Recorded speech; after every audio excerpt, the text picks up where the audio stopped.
Au-delà du placement et aussi pour le placement, qu'est-ce que tu considères que sont les marqueurs, disons les spécificités du marché français? Quelle est ta vision de ce marché en particulier? Alors, la première chose, et ça va faire le lien avec la question précédente, c'est-à-dire celle dans laquelle tu demandais si on avait eu de la demande croissante, c'est que le marché français est incontestablement attractif pour les réassureurs. J'en veux pour preuve deux choses. La première, c'est qu'il y a un certain nombre de réassureurs internationaux qui ont des bureaux à Paris. Et ça, c'est une preuve de l'importance que revêt ce marché-là pour eux. Mais aussi, et plus basiquement, en constatant que face à cette demande croissante lors des 2 ou 3 dernières années, nous n'avons pas connu de problème de disponibilité de l'offre. Et tous les programmes se sont placés, certes difficilement, mais tous les programmes se sont placés. Ce qui, historiquement, a pu être différent il y a de cela 20 ou 25 ans, ou après Lothar Martin ou l'événement du World Trade Center, on a pu connaître des crises de capacité et l'incapacité des courtiers et des assureurs à trouver tout ce dont ils avaient besoin. Donc ça, c'est le premier point qui est important, c'est il y a une vraie attractivité du marché de l'assurance et de la réassurance française, je crois. Ce n'est pas que de la pensée positive, je crois. La deuxième, c'est une sophistication assez importante du marché, à la fois, qui se matérialise à la fois dans les process utilisés par les assureurs, par les réassureurs, dans ce que les assureurs et les réassureurs recherchent. On a le sentiment, lorsqu'on échange avec nos collègues du groupe, que le marché français fourmille d'idées et de sophistication dans les modalités de transfert de risque. Donc ça, c'est un point relativement important aussi. Le troisième, c'est incontestablement sa résilience. Alors sa résilience à plusieurs titres. D'une part, parce que, comparativement à d'autres marchés européens ou mondiaux, la question de l'assurance et de la réassurance, ou de l'assurabilité et de la réassurabilité des risques climatiques, par exemple, prend une tournure différente sur le marché français. La plupart des individus et des entreprises sont couverts contre les risques climatiques, ce qui n'est pas forcément le cas de l'ensemble des marchés européens ou mondiaux. Donc ça, c'est un élément important et qui fait une vraie différenciation. Et ça, c'est probablement rendu possible à la fois par l'attractivité que je mentionnais précédemment du marché, mais aussi par l'existence du régime des catastrophes naturelles qui permet de cantonner, on va dire, ce qui est cédé au marché de la réassurance plus traditionnelle aux périls plus facilement appréhendables, modélisables et donc cessibles. Donc ces trois éléments d'attractivité, de sophistication et de résilience, il me semble, sont des éléments importants du marché français et des marqueurs forts.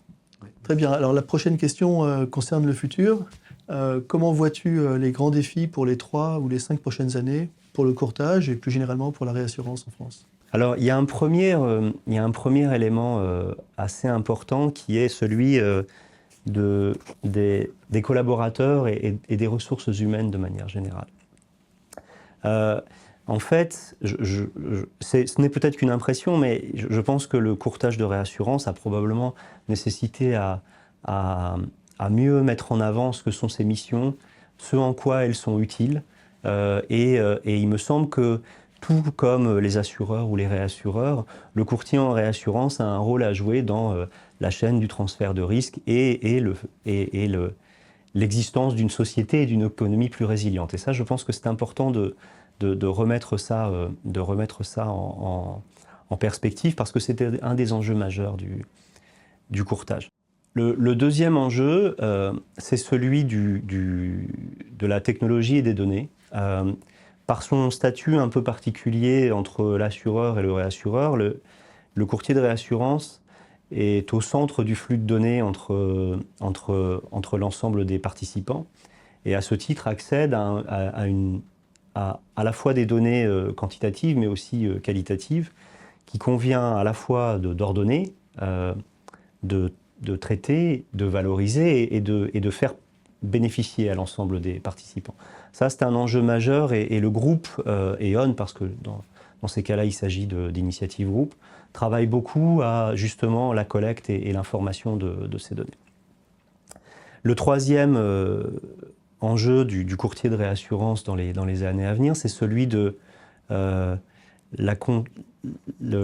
continuer à monter en expertise sur l'ensemble de ces métiers. Alors ça a déjà été incontestablement le cas depuis 20 ans, mais finalement la valeur qu'amène le courtier, c'est celle à la fois de sa faculté à négocier, de l'accès aux données, de la faculté à modéliser, mais aussi du coup de toutes celles de ses expertises, sinistres, comptables, contractuelles, qui accompagnent le transfert de risque en réassurance. Et le dernier enjeu à moyen ou long terme, c'est évidemment celui un peu plus général qui consiste à dire comment un courtier de réassurance peut-il s'assurer de continuellement, face à un changement climatique dont on matérialise les effets dorénavant, y compris dans sa vie de tous les jours, comment est-ce que le courtier de réassurance, dans ce contexte-là, arrive à faciliter le rapprochement entre le risque porté par les assureurs et le capital à disposition pour permettre le transfert de risque et permettre cette continuité du transfert de risque dans le temps.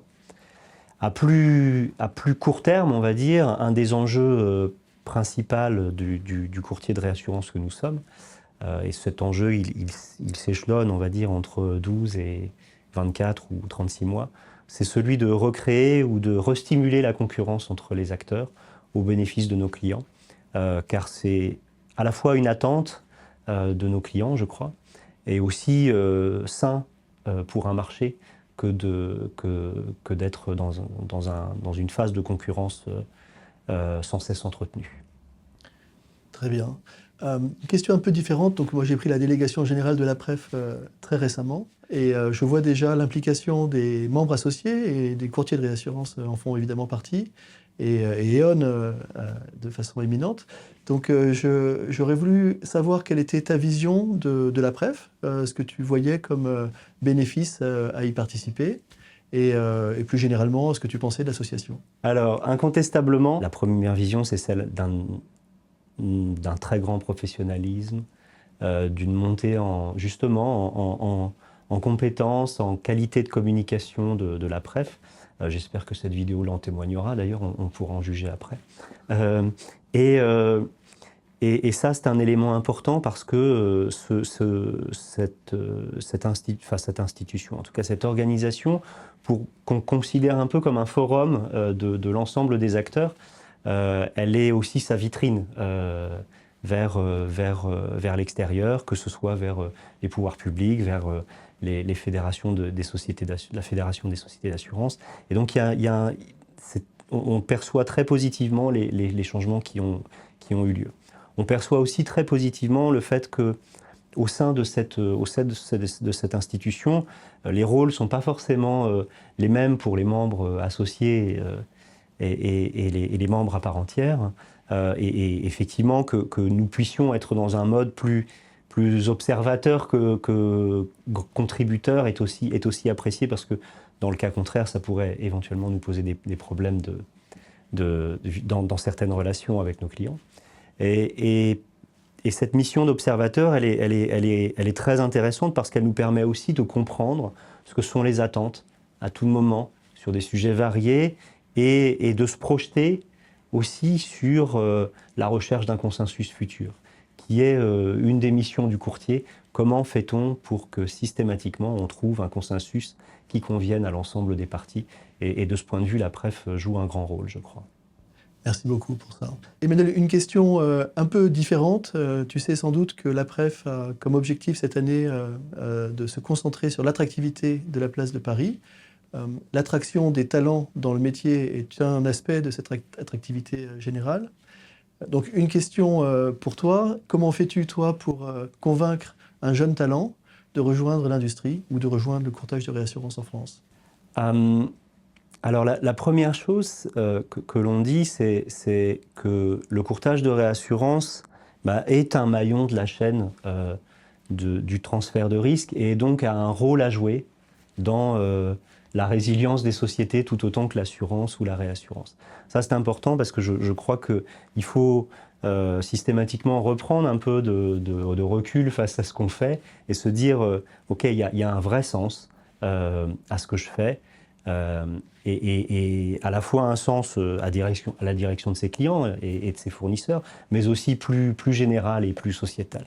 La deuxième chose que l'on dit aux jeunes diplômés qui souhaitent ou qui s'interrogent sur l'idée de rejoindre le courtage en réassurance, c'est que c'est une opportunité de se former, de parfaire ce que sont ces formations scientifiques ou académiques préalablement, et c'est de les parfaire auprès d'un certain nombre d'experts. J'ai beaucoup insisté sur l'expertise dans le courtage de réassurance, d'experts variés, provenant d'horizons très différents. Et à ce titre, c'est le troisième élément, je crois, que je mets en avant dans les discussions préalablement aux candidatures ou au recrutement, c'est celui de l'incroyable diversité des profils chez les courtiers de réassurance.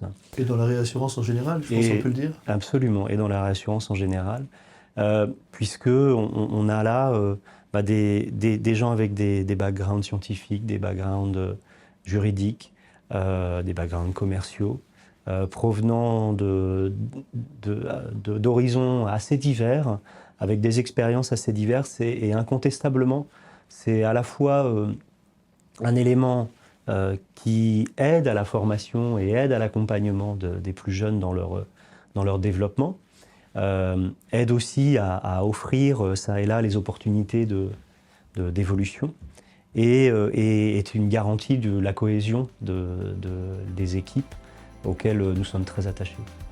Emmanuel, un grand merci.